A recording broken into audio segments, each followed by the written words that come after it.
Good morning, everybody. Welcome to another Daily Market Report brought to you by Mike Bjork. Today is Tuesday, it's September 8th. Hope you guys had a nice long weekend here and we're safe. Hey, to kind of get into it, we do got one economic news release scheduled for today. This week will be kind of a little light, so more likely we'll deal with the the geopolitical news out there versus our fundamentals, like this. NFIB Small Business Index. This is the confidence level for small businesses. This is important primarily because they do make up, the small businesses do make up the bulk of the employment numbers out there, job numbers out there. So we did get a slight uptick here in the confidence level here for small business from 95.4 to 95.9. So that's a decent number right there. Stock market's up today. It's kind of taking after a long weekend and taking a pretty big beating last week. It's kind of regrouping a little bit and it's taking a rally from Asia and European markets.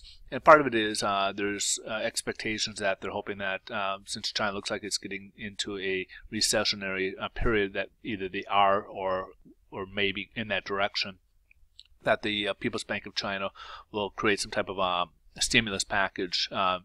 So that's what the hope is. So they're kind of basing it on more emotion today versus than actual numbers. So also China came out that they're going to come up, create the people that deal with their stock market regulators. They're going to insert some type of circuit breaker mechanism to its exchanges to create to kind of stop any of these volatile sell-offs that we saw the last couple of weeks here in the Chinese stock markets. So basically what it is if there's a swing of 5% up or down, it's going to go ahead and halt it for a period, and once it hits 7% in either direction, basically it'll close the trading for that day. Is how that's going to work. So help basically so that way they're not having these big huge sell-offs that they've been saying. Bond market, we're down about 19 basis points from where we left off on Friday. As you see, Friday we kind of touched both the floor and the ceiling that we've been kind of experiencing.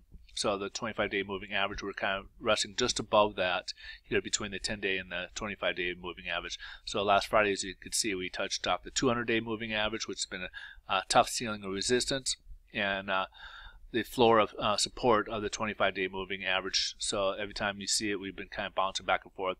And they are getting to a point where probably just in time next week is when we had the Fed meetings. FOMC will have their meeting pretty much starting exactly a week from today, and will give their announcement next Wednesday. So that's what everybody's waiting for, especially the job numbers that came out on Friday.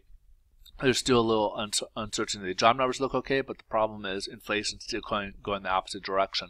And when the Fed reduced rates to the levels where they are, they basically said before they start raising rates, they want unemployment to about 5% and inflation about 2%, and right now we're about that with the jobs numbers, but the problem is inflation's been going down and down and down. We're down about 1.2% year over year for our core inflation, and that was on top of 1.3 rate seeding before.